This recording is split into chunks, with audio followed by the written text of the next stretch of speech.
Thank you, Mr. Speaker. And I don't plan to use the entire 5 minutes, but nearly every day now we hear about new ways our enemies are trying to steal Americans' information. Just a couple of weeks ago, 2 Russian hackers were indicted for stealing personal information from millions of us. American consumers visit billions of Internet destinations through a multitude of devices. Broadband providers potentially have access to every bit of data that flows from a consumer. And the American people are rightfully concerned about companies selling their personal information, including sensitive information like their location, financial and health information, Social Security numbers, and information about their children. So late last year, the FCC took steps to protect every American citizen's data and privacy, and the rules were simple. First, broadband providers had to ask their customers before selling any data. Second, the companies had to take reasonable measures to protect that data. And third, the companies had to let people know if their data was stolen. And that was a good first step, Mr. Speaker, but Congress also has a role in protecting our data, and we should be working in a bipartisan fashion to discuss ways we can better protect the American people's data. But instead, the Republicans have decided to spend this time wiping out the few privacy safeguards that we already have. The FCC cybersecurity rules are, in my opinion, not burdensome. They simply tell the network providers to be reasonable in protecting the data. That's all. The FCC left it to the companies themselves to use their best judgment on how to get the job done. They just needed to be reasonable.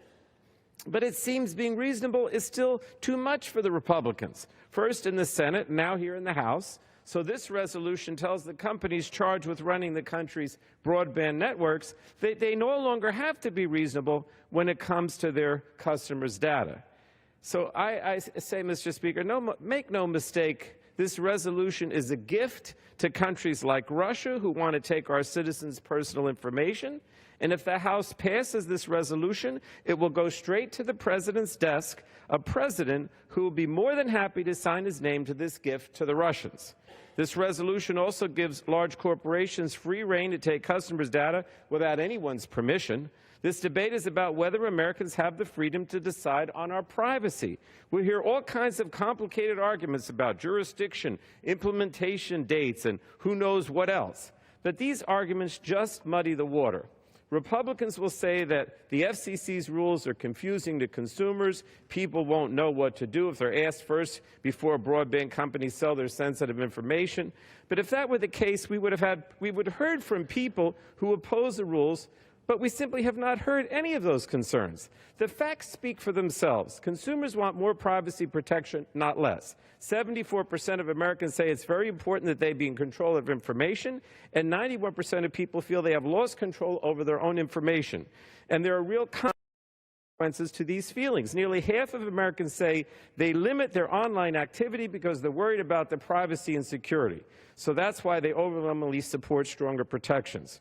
So the FCC listened to the American people, adopted reasonable rules. Despite Republican claims to the contrary, the rules were not hard to follow. The rules still allow broadband companies to offer services based on their customers' data, and they can still customize ads or send reminders. The FCC's rules simply required companies to ask people first before selling their sensitive information. That's it. In fact, I had hoped the FCC would have gone even further, but the agency chose this more moderate approach. So as this debate proceeds, we should be asking one simple question. Should the American people have the freedom to choose how their information is used, or should the government give that freedom away? And I think the answer is clear. I stand with the American people, and therefore I strongly oppose this legislation. I yield back the balance of my time. Gentleman yields back.